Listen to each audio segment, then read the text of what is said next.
Do you wave your terrible towel when Renegade plays? Reach for a tasty cake when JJ shouts, "He scores!" Does the sound of an F1 engine make your heart race? Doing push-ups with a Nittany Lion after a TD? Then lend us an ear, and we will share the exhilaration of Steelers football, the excitement of Flyers hockey, the nail-biting finishes of F1, and the pride when we yell, "We are Penn State." Welcome to the SteelFlyers Show, the strangest combination of sports fandom since pineapple was put on pizza. It's not a partridge in a pear tree. It's your host, SteelFlyers. Thank you. That is the always delightful and lovely co-host, Ronies. Don't look now, but did the Steelers just win 2 in a row? In a bid for the granddaddy of them all, Rose Bowl for the Lions on January 2nd. Patience is the word of the day. For the Flyers. Phantoms finding some success, going 6-3-1 in their last 10 games. And we would like to thank you all for joining us, and we really appreciate you tuning in and listening and checking us out, and we really appreciate that. Please hit the like and subscribe, and make sure you follow us. All you have to do is type in SteelFlyers Podcast and all of your favorite podcasting platforms. We come up and you rate us and give us a nice rating, and that helps keeps us rolling. And just like us and that's right, keep for listening. sure. And check to the SteelFlyers website. That's SteelFlyers.com for all of your latest on all the latest episodes from the SteelFlyers podcast, from Prospect Watch, from the Hockey Writers Inc., from all the latest from Peyton on the Radio, from the Pearl of Wisdom Show, and the 5-Star Radio with Steel has been released today, too. Oh, nice. Yeah, baby, check that out, too. Yeah, buddy. Do a radio show with 5-Star Matchup, and I'm here to tell you that's all about the Pittsburgh Steelers, and we do a really good job on that one, too. And we would also like to say that we're going to make an announcement right now that we are going to do a trial run with Manscaped. Yes. So all we have to do is get everything in place, and you guys go to manscaped.com and get yourself a nice little discount and get a nice gift for your for all of your friends and family there. And that's what we gave everybody last year.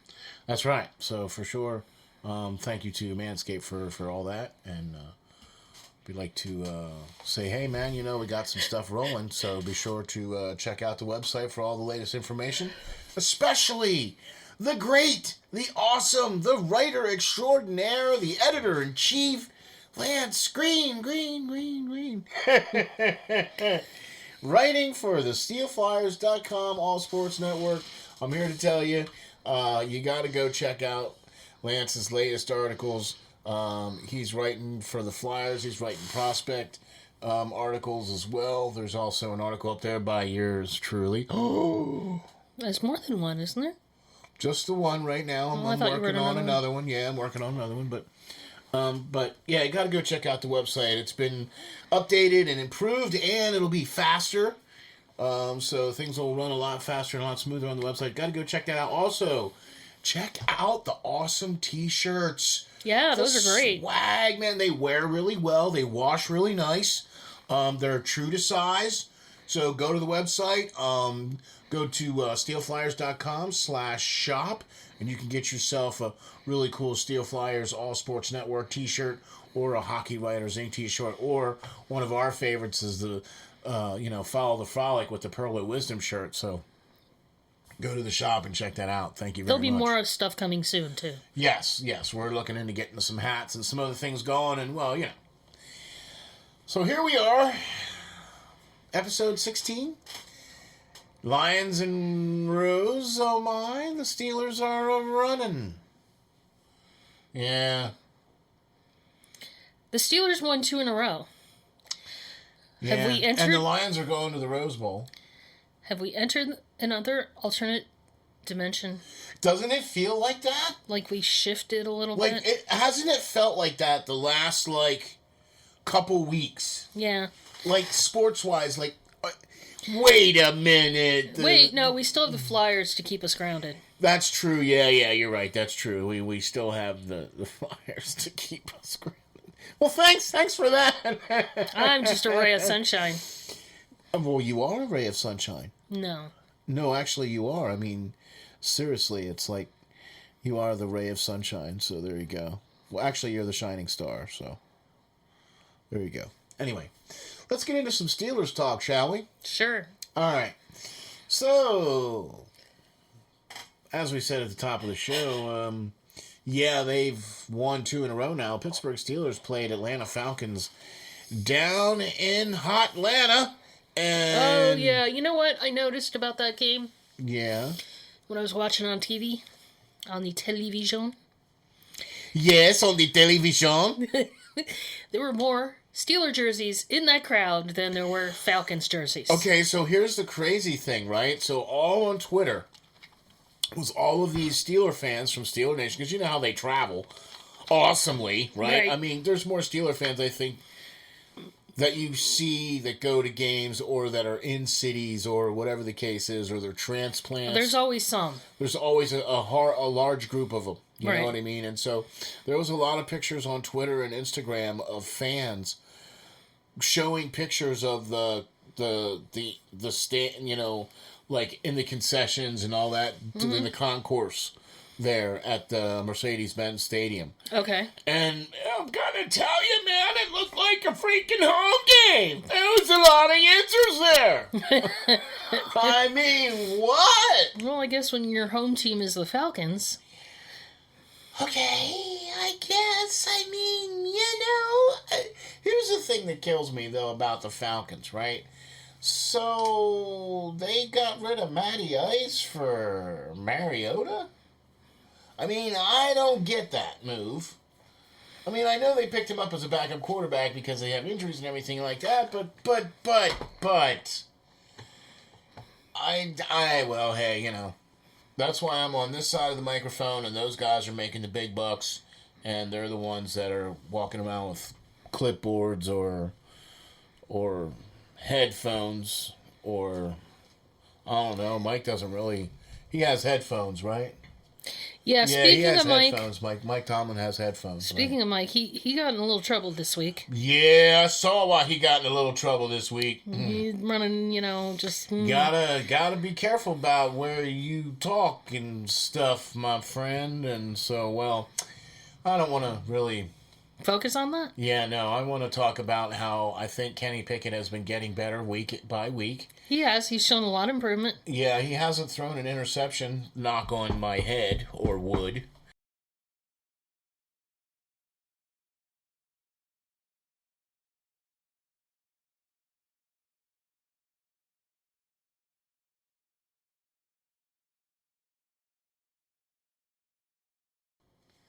Plus, we got to talk about Ironhead. I mean, his 2 sons. I mean, hey, they're on the same team. They're playing well.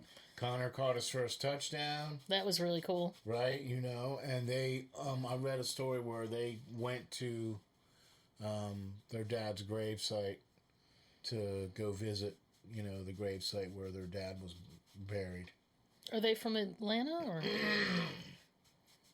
I guess. I know, is it Najee that's from Atlanta? Or played in Atlanta? Well, he played there because he played in Alabama. Oh, okay. He played for Alabama, but he played there a couple times. Okay. Throughout his career. Because, well, you know, Alabama played in Georgia. Yeah. I mean, you know. In the last couple years, it's been either Alabama or Georgia. Right. So, you know, yeah. And who played in the bowl, one of the games last year at that stadium? There was a player that had just... It was Connor. Was it Connor? Yeah, he played in the bowl game there. Connor Hayward. Okay. Right, so, and he caught his first touchdown of the game there from an actual quarterback, Kenny Pickett. I mean, a quarterback threw a touchdown pass. And it was caught. And it was caught by a receiver-type player. And it was caught. And it counts as a touchdown for... In the end zone. Yeah. I mean, I don't know what else to say. There was a touchdown pass. Oh, my gosh. That was a... All right, sit down, relax, get the defibrillators out. Well, we needed them towards the end of that game. I was really thinking about posting a picture of the defibrillator on Twitter during those last couple minutes of the game thinking, oh my gosh, no, please don't do this, as Atlanta was getting ready to drive down the field, you know? I'm like, oh, come on, don't do this. Thank you, Minka. Because he saved the game. Well, I actually think that the Dante Johnson redemption first down catch was more... And then the 2 runs from Najee after that were more of the nail in the coffin. Those 2 first downs, I think, were because the Falcons had burned all their timeouts. Yeah, the Falcons coach made a bad decision, did he not? Well, he's a rookie coach, and they're not a very good team right now. And, well, you know, they had really no passing to speak of. I mean, really... Yeah. Right? I mean, but... So, in the last 2 weeks now, the Steelers have... Oh, we almost got to 20. Yeah. This week. Almost. Well, almost. 1 point shy. But because of the number of points that we scored the previous week... Right? So then we get the average... makes it better, right? Because we scored 30 points last week. We could grade it on a curve. That'd make it even better. See, that's what I mean, right? So we get that average out there. Never understood that when I was in school. Until you did the averages? Yeah, no. Even then. Well, no, see, when you do the averages, and then you actually see... So it's actually... We don't need to go into all the nitty-gritty. Okay, I was just going to say, it's an actual mathematical theory. Oh, you know. Okay. We just... Not sports. But sports involves geometry and statistics and calculations and stuff. So, but how about if we calculate this? The Steelers have won 3 of their last 4 games. They are now 5-7. They're still just as good as the Browns. Which makes them not even on the graphic for being in the hunt yet. Yes. Right? So, okay, if you're not watching 5-Star Matchup, you really need to be. If you're not following 5-Star Matchup, you really need to be. If you're not subscribed to 5-Star Matchup, you really need to be. But he pointed it out quite perfectly. There are, with this game and then the next 2 games for the Steelers being the Panthers and the potential Jackson-less Ravens, who put up all of 10 points on the Broncos. So our games are the Ravens, who you just said are missing a quarterback, correct? Yeah. Lamar Jackson left the game hurt with a knee injury and did not return to that game, and more than likely is facing being out a week or 2 or something. Right, correct. Okay, so after the Ravens, we have the Panthers. Right, then we have the Raiders. Right, that's the infamous Immaculate Reception game. Like, if we don't win that flipping game, we have of to all win games, right? So that's Christmas Eve, right? Mm-hmm. Yeah, then we got the Browns or the Ravens and the Browns. The Ravens and the Browns. So that's how many games? 6? 1, 2, 3, 4, 5. Okay. 5 games left. Yeah. All right. So even if... So you're telling me there's a chance if the Steelers win out. No. Like, that's what they'd have to do. Why? I mean, we would get to the playoffs and lose in the first round. And then everybody would be like, "Oh, Mike Tomlin's such a great coach." No.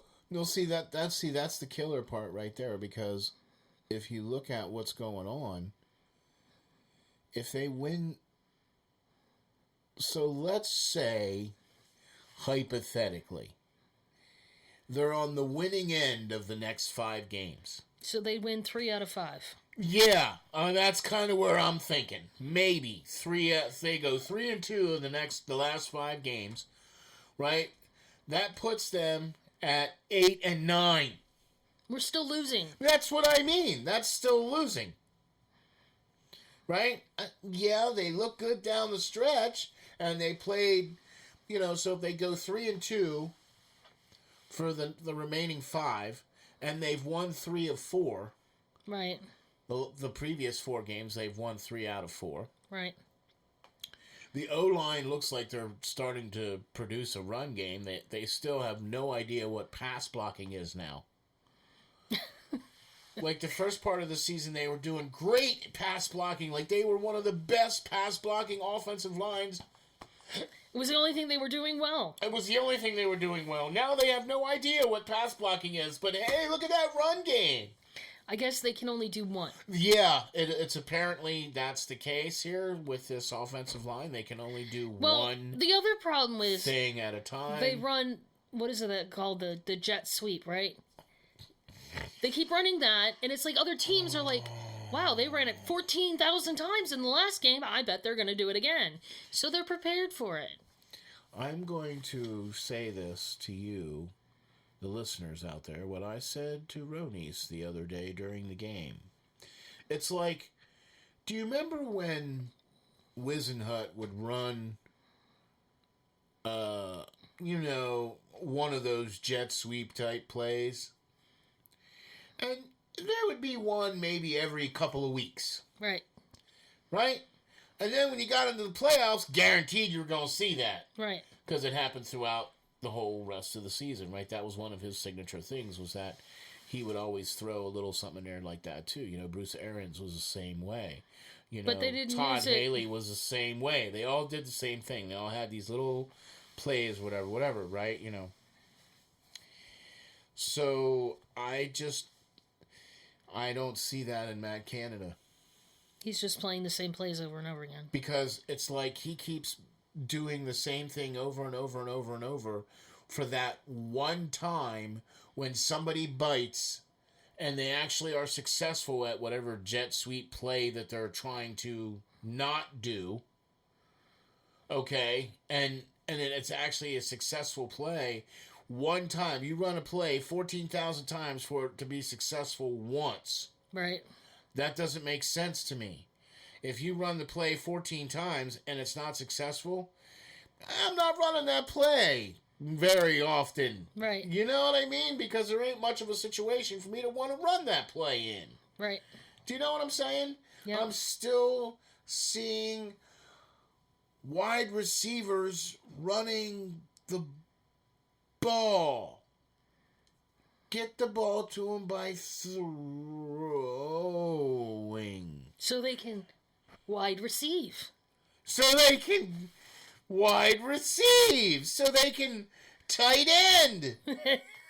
Right? Speaking of tight ends, Muth has been a really good addition to this team. He would have been a very good addition to any freaking team. Are you kidding me? See, this is the thing. He's coming out of Penn State. Mm-hmm. He is the atypical tight end for today's game. Because he's getting better at blocking. Mm-hmm.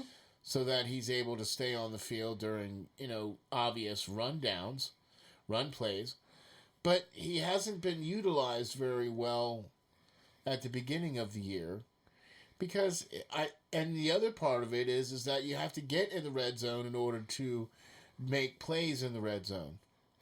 So if you don't make it to the red zone and all you end up doing is kicking field goals all flipping day long, you know what I'm saying? Like, the Boz goes down, which he's available next week, I think. Yeah, that's what I heard. Right? So, yay, the best player on the team gets to come back and replace the next best player on the team. His replacement's been great. I mean, we haven't had any issues, I don't think, have we? He's only missed a handful of kicks, and he's had a few doinkers. We had the one, was it last week where it bounced off? And this week, so he's had 2 doinkers in a row where they doinked in. Hey, it went in. Right, who cares? It's doink to the good. That sounds like That sounds like a copism. That's a doink to the good. There you go. So next week is the Ravens. We'll definitely be on TV that week. So, like, check this out, right? So where we live, we get hosed because Baltimore is geographically closer to where we live than Pittsburgh. So even though we're in Pennsylvania... A completely different state. Yeah.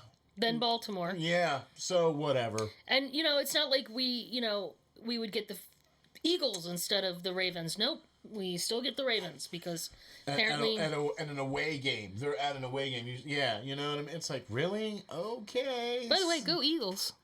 They're having a great year. Yeah, 11-1. Oh my gosh, look at that.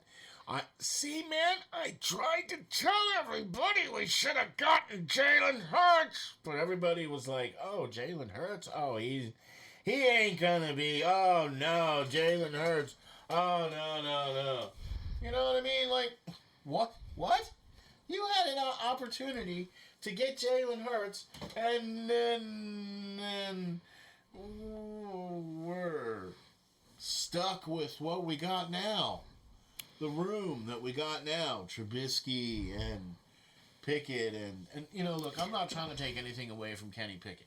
I've been impressed with this young man. He's 24 years old. Yeah, he's a quote-unquote rookie, but he's 24. He played his fifth year senior option at college and was third in the voting for Heisman. So, I mean, the kid can play, and his game is obviously capable of transferring to the NFL, but I'm going to be interested to see how either the Kenny Pickett / Matt Canada or whoever the new OC is. Do you think he'll still be gone? Who, Matt Canada? Mm-hmm. I mean, I think I've read a couple places that he thinks he'll be gone. Yeah, see, it's like there were too many mistakes that you just can't turn the clock back on. Do you know what I mean? Mm-hmm. And that's kind of where I think he's at. Where I don't really think that he could really do much of anything good or bad, for that matter, that's really gonna... I mean, if he's gonna go, I don't think he's really gonna be able to do much of anything to save it. Does that make sense? Yeah. You know what I'm saying? So... They clearly need a different approach. They clearly need a different voice, I think, because... They need some... Never mind. But, they need somebody who has some imagination or innovation or...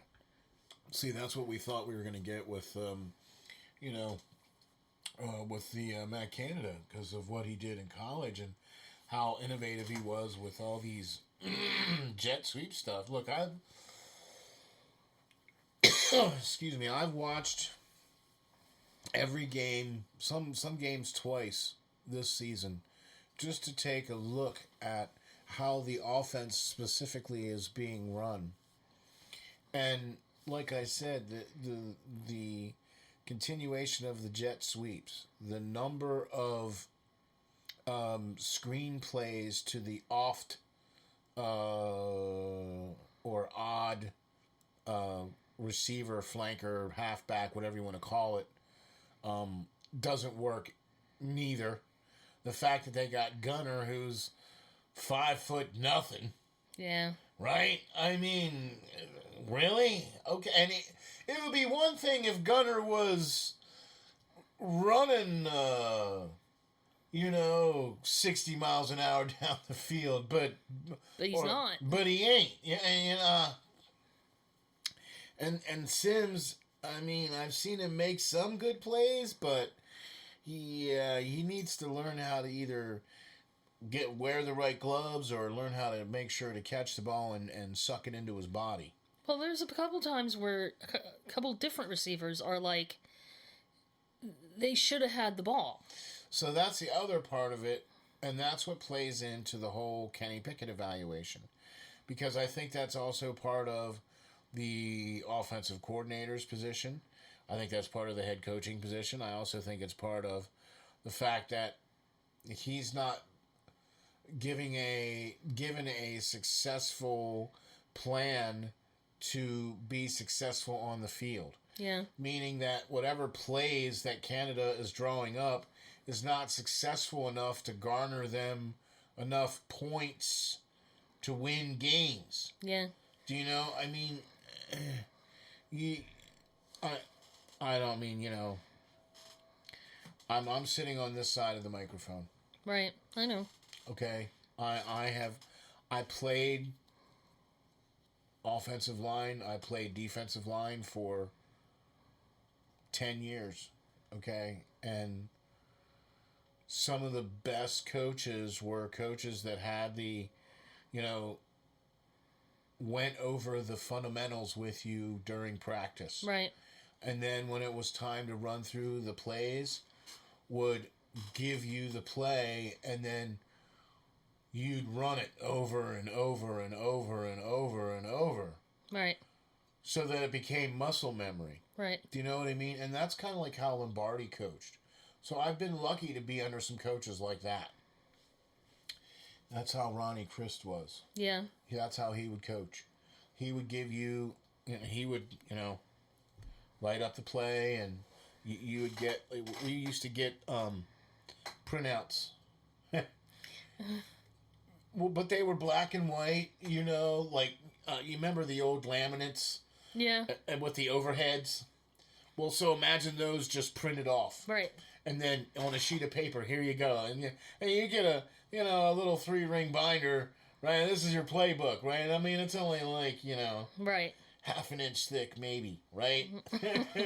And then when you get to high school, the playbook is a little thicker. It's kind of like a PA game news. Okay. Right? Or like one of the little catalogs you get during the holidays. That's about how thick the playbook is in high school. Right. A little bit more involved and stuff. But, yeah, no. So,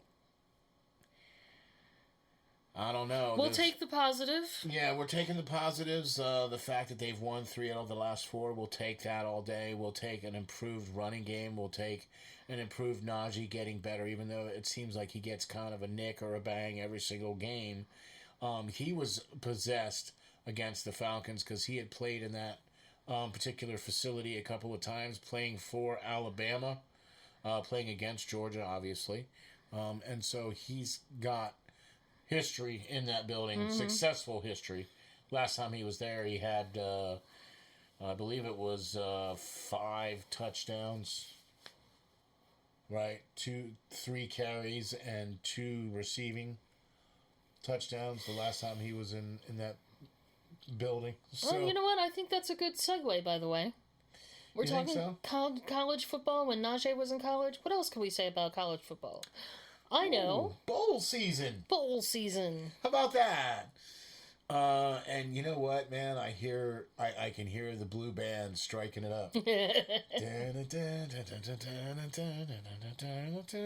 Anyway, so I'm really excited about the Penn State Nittany Lions going to The Rose Bowl. the granddaddy of them all, the Rose Bowl in Pasadena, California. Yeah, buddy, against number 8, Utah. Ooh. It's going to be a tough game. Yeah, I think this is going to be right up there with one of those Ohio State, Michigan types. Oh, that's rough. Right. Utah has a good, well-rounded offensive game. Their defense is really good. They're ranked 8th in the nation. So that's a couple of steps better than us. Yeah. Right? So, I mean, I don't know. It's going to be interesting to see how our boy Shawnee Clifford, is he going to ride off into the sunset, with his final game, or how's that going to work? I'm going to be interested to see how some of the other players come together for the bowl game, because the Rose Bowl, although doesn't have quite the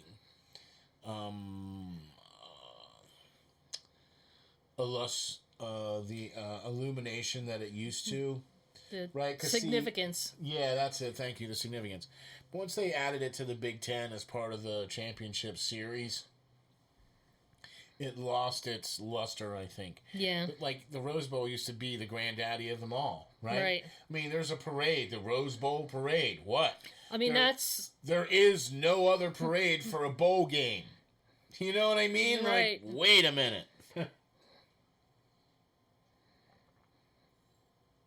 That's what I'm saying. It's like, but once they added it to part of the Big Ten thing, that it's lost its luster, I guess. Yeah. So, and speaking of losing some luster, Joey Porter Jr. has declared for the NFL draft this upcoming April. We gonna bring him home? Meaning he's going to skip the Rose Bowl. I know. You know what? I gotta tell you something. This opens up, I think, a little bit of fun banter, discussion, whatever you want to call it. Because I am not a fan of this. I understand why. Yeah, I mean, I understand the logic behind it. Right. I understand the logic behind it. But you were one of the reasons why the team is there at the bowl game. Right. The bowl game is usually a really good team experience, really good, just my thoughts, just my opinion. Like I said, I understand why. Maybe more so in this case, I think, because he's already coming off of an injury. That is a good point. I mean, he's already been hurt. And he's missed the last couple of weeks. He wants to, come in healthy. So that means that, in order for him to skip the bowl game on January 2nd, then that means he'll be healed and ready for the combine then right after the Super Bowl. Right. Okay, which is in February, early February. Right, so that's when the combine is. You know what I mean? And then he'll be able to do pro days and all that other happy stuff. I mean, he's looking for a job. But here's the thing. I think he's got the tools. I just think he needs to have some maybe better coaching to round him out. Does that make sense? Yeah. I think he does he has the pedigree. Yeah. Right? He definitely has a pedigree. So obviously. I mean, Joey Porter, what? But I think he needs to be coached a little bit on the position. Well, I mean, he'll get that. That's what I'm thinking. I'm hoping that that's what's going to happen, where you get into a more, professional league like the NFL, where you have. I'm not saying that Penn State doesn't have position coaches and things like that, but it's more of a situation, I think, in the NFL than it is with college. Mm-hmm. So, but yeah, he is declaring for the draft, and he will skip the bowl game. I like I said, I can't necessarily blame him in this case, but on the whole, you think they should go? Like, if a player is going to go into the draft, you think they should still play the bowl game? Yeah. Even taking that potential injury issue. Yeah, but okay. Yeah, like I said, I understand why. But then again, think about this. If you go into the bowl game and you light it up. That's true. Right? You go in there and you just run all daylights all over whoever you're facing, and you clean house. You're only as good as your last videotape. Right, I know. Right? So nobody knows what videotape is anymore. Okay, well, you're only as good as your last game that you played. That's your last YouTube clip. Whatever. Your TikTok. Whatever. Because nobody does Twitter anymore, right? Well, yeah, they do Twitter. No, but what I'm saying is that they don't do film. There's no film. I'm kidding. I'm just kidding. I'm live. There's no film. I'm live. So, I believe it was on the 10th, I believe. Anyway. So, Sorry it's going to be that. on the 2nd.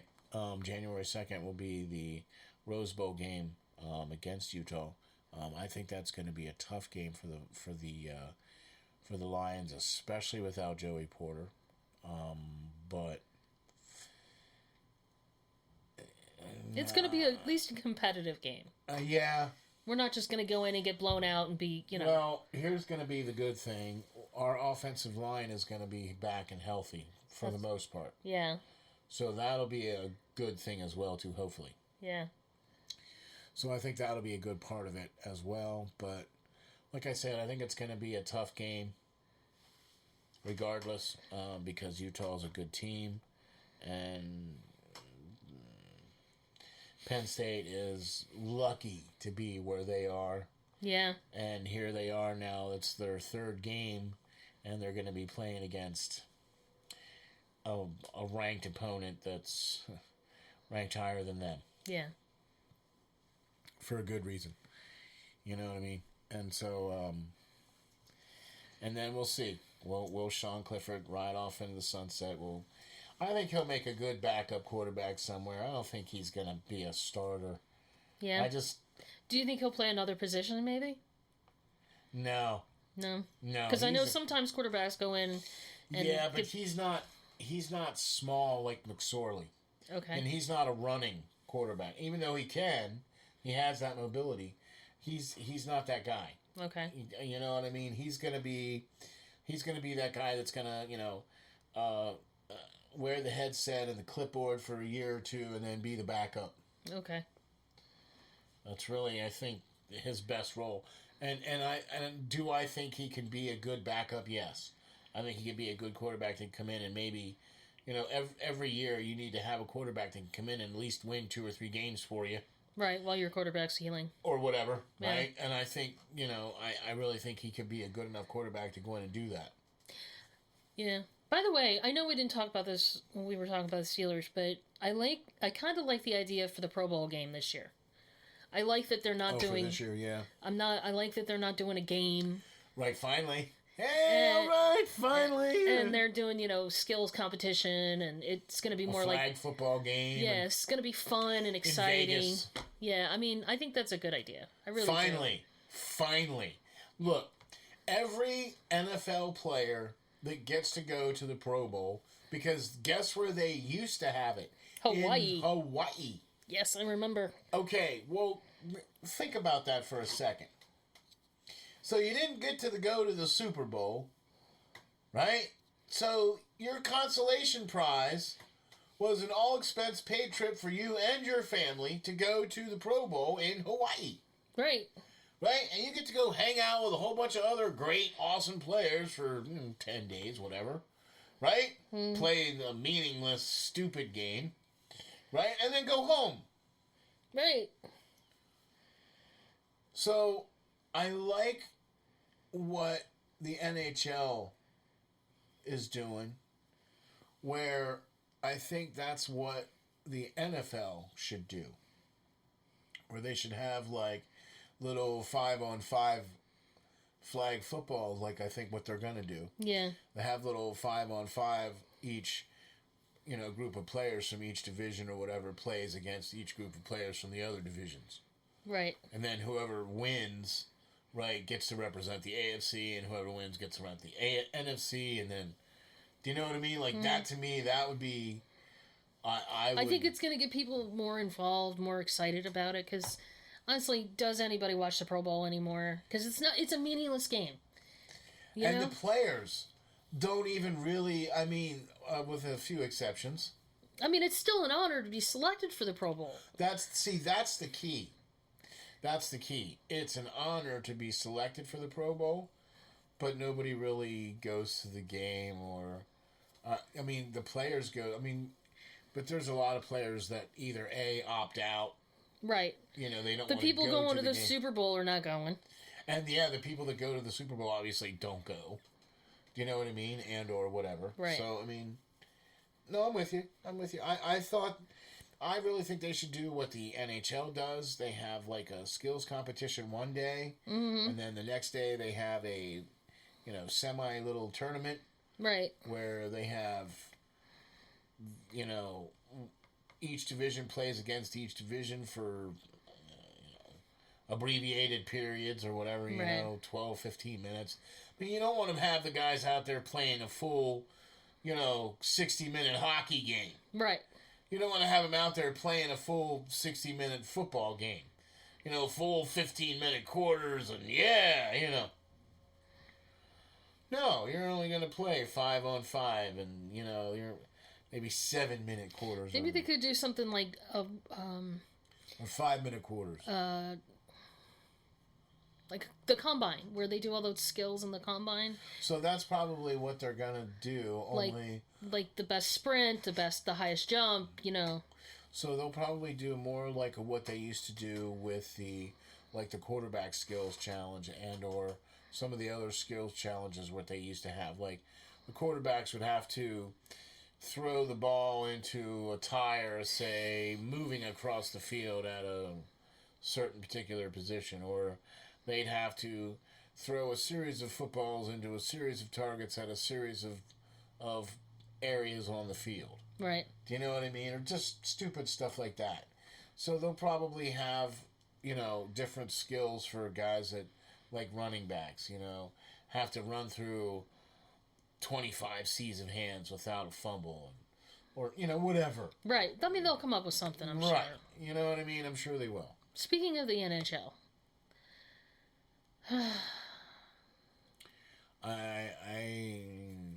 I'd much rather talk about the AHL because at least the Phantoms have a winning record in the last 10 games. And Cam York is playing very well. Yeah, been playing really well. So is Tyson Forster. Wade Allison's been, Zade Wisdom has been playing really well too. It seems like they've been kind of putting it together 6-3-1 in the last 10 games for the Phantoms. That's pretty good. Winning record. Yeah, considering as how they didn't start off that well. I mean, they're 9-8-1. Yeah. For their first 15 odd games now. You know what I mean? So, or they're almost at the 20 game mark. 9-8-1. What's that? That's 18 games. Yeah. So that's where they're at. 9-8-1 for their first 18. They're above 500. They're above 500, but they're 6-3-1 in their last 10. Right, I get it. They're doing well. Yeah, they've been doing a lot better since their start. They've gotten some of their injuries back. Erison's been back, and they've been playing really well. They've been playing some good hockey with the Phantoms down there as well. Like I said, Cam York has been playing much better game, and so I'm still not. I still think that the right coach is not there for the Phantoms. I know, you've said that many times. And I still think that there's a lot of things. I'm not a fan of the minor league team or the AHL team not running the same system as the big club. That doesn't make sense. Yeah, that to me is dumb. Because now when you come up to play for the big club, now you have to spend time now learning a new system, and you know what I mean? That's just going to put you behind. Yeah, I just that's kind of the problem there, guys. Well, I don't get it. Why isn't he on the same page? Why aren't they having meetings together? Why isn't he teaching them the same thing that Torts is teaching them? I mean, I guarantee you that if Torts was coaching Lappy, he'd be pulling Lappy aside and be like, look, so this is your role on the team. This is what I expect out of you every night. And then Lappy would turn around and be like, yes, sir, and then just deliver it. Right. Right? But he wouldn't be asked to do more than what he was capable of doing.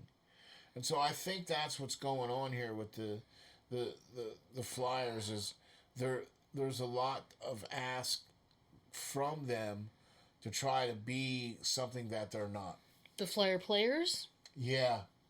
I think that the coaching staff is more of the Phantoms, I think, with the I just think that this whole thing is a build in progress. And it's going to have to be, patience has to be the word of the day. Tortorella is setting the tone and rebuilding the culture in Philadelphia. And quite frankly, I would like to see a general manager come into the team that will be able to give him the tools to successfully do that and make that a success. Because if they do things the right way, which they have an opportunity to do in the next couple of seasons, especially through the draft and everything else, if they do things the right way, this team can reverse its fortunes and be a contending team for the next very long time to come. Yeah. I've been watching this team now for over 30 years. I know. Okay?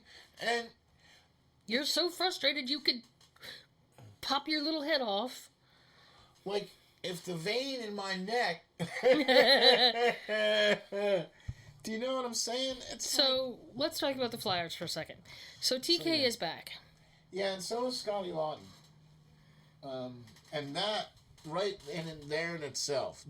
Scotty Laughton came back before TK, and that was the spark that the Flyers needed to win on the second half of that back-to-back game there with the Islanders, or the second game of the home-to-home with the Islanders, because they didn't show up very much on that first game against the Islanders, and then a couple of days later playing in Philadelphia with Scotty Laughton back in the lineup, and the Flyers just looked like that was their most complete game of the season so far. Okay. That was their most complete game. Carter Hart looked good. Scotty Laughton looked good. I mean, all the lines played well. Special teams played well against the Islanders. You saw a glimpse of glory. Yeah, so you're telling me there's a chance? Yeah, not a big one. There's a gleam, a really thin, translucent speck of a gleam. I was going to say spider web thin. Yeah, there you go. Strand, silk strand. Yes. It's a very, very faint gleam, but seeing that there, seeing the team playing a complete game, and then the very next two games, true to form, dump. So what you're saying is we need some consistency. No, what I'm saying is that we need some talent. When the best scorer on the team is TK, when the best scorer on the team is a guy who, gets a lot of good quality shots and good quality looks, but hasn't been able to tip it in. What about tip it? See, what I did there was a joke. Well, I think my joke was even more Owen. Owen, some applause. Anywho. Yes, that was horrible. And rewind that and play that again. No, I'm just saying that the lack of talent on this team, the fact that Braun is still out there, the fact that some of the other players are still suiting it up for the Flyers on a regular basis instead of some of the youth from the Phantoms, it's disappointing because I feel that this is a... I posted this on Twitter today. This is the buying in and weeding out year of Tortorella. Because if you're not buying in, then you'll be weeded out. Right. I go back to the infamous Mike Ditka speech, listening to him do interviews like years after he retired, and and he talked about the speech that he made when he was first hired as the Bears head coach, and he went in there, and the first thing he said was, "We're going to the Super Bowl in the next 3 years, and about 60 or 70% of you ain't gonna be here." And he was right. And he was right. And and it's not a knock on any particular thing or anything like that. It's just that there's going to be guys that are going to buy into the system, and there's going to be guys that aren't going to buy into the system. And getting pieces back is great, but we need the JVRs back. We need the Couturiers back, the Ellises back. We need Well, we're not getting them back this year. Right. We need the Cam Atkinson. I mean, just getting him back. What's the deal? I don't know. Right? Nobody knows, right? Nobody knows. Anyway. But nobody knows what's going on with Cam Atkinson. I know, I see that. But when are we getting him back? How soon? He has not played at all this season. You know what I mean? What's the deal? Carter Hart is the reality is starting to hit home for Carter Hart here, and his ultra hot fast start, one of the top goalies in the league in the first month, has blossomed into, a 2.87 goals against and a .881 save percentage and a 7.6 or 7.7-1 or 7.7-2 or whatever. You need to start beefing those numbers up. Yeah, because the save percentage is bad, but that's because the defense is bad. Right. Right, and what's really sad is that he's on the wrong end of the 4-1, 5-1 games, where he's had a number of empty netters during that time. Right. Okay, I get it, but still, your numbers don't necessarily lie. Right. It's not like it's not telling the whole story. It's pretty clear. Right. Yeah, we understand there's been, 6 or 7 or whatever empty netters within that span. Yeah, I get it. I understand, but we're only counting the time you're out there for. Right. You know what I'm saying? So, yep.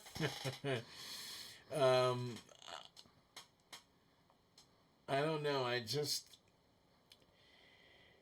Like I said, I think this is the buying in and weeding out season for the Flyers. It'll be interesting to see how it goes further into the season.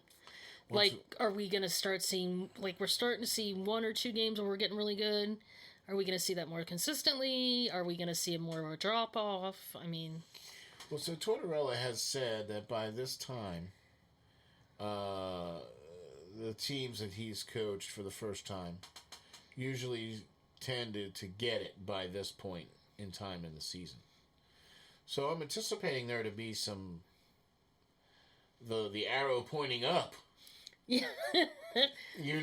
Where there's more flashes of the arrow pointing up. Yes. More flashes of stuff good. Right. Like goal scoring and forechecking and, not giving up shorthanded goals and, the like. Right. Right? Not taking stupid penalties and whatever the case is.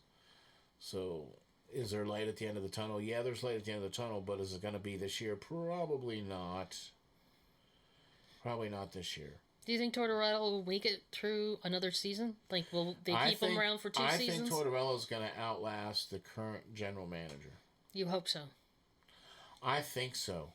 I really do. I think there's been too many mistakes made on Uncle Chuck's watch. Yeah. That have just... That's so funny. We're on a bridge of no return now. Yeah, you know what I mean, and there's no way to, there's nothing he can do to save We're done bailing now. Yeah. You know what I mean? The boat is sinking. The boat is sinking. It's going down. And so 2 people won't fit on the door. Well, you're right. And 2 people won't fit on the door. And no matter what with Mythbuster says. Yeah, that's true. They did say that somebody could last on the... But they had a much larger door. No, well, never mind. Not going there. No, not going there. But anyway. So, and with that, folks, I got to tell you, I'd like to thank you very much for checking us out and for being here and for listening and subscribing. Please go to SteelFlyers.com and check out all the latest episodes of the Steel Flyers podcast, and also all the great shows from the Pearl of Wisdom to the Hockey Writers League to the Prospect Watch and to Peyton on the Radio, and of course the 5-Star Radio with Steel. So be sure to check that all out, and be sure to check out the shop at www.steelflyers.com/shop. Thank you all very much for checking us out and for listening and for zooming in on us. Just remember, folks, stay safe, stay strong, and hang tough.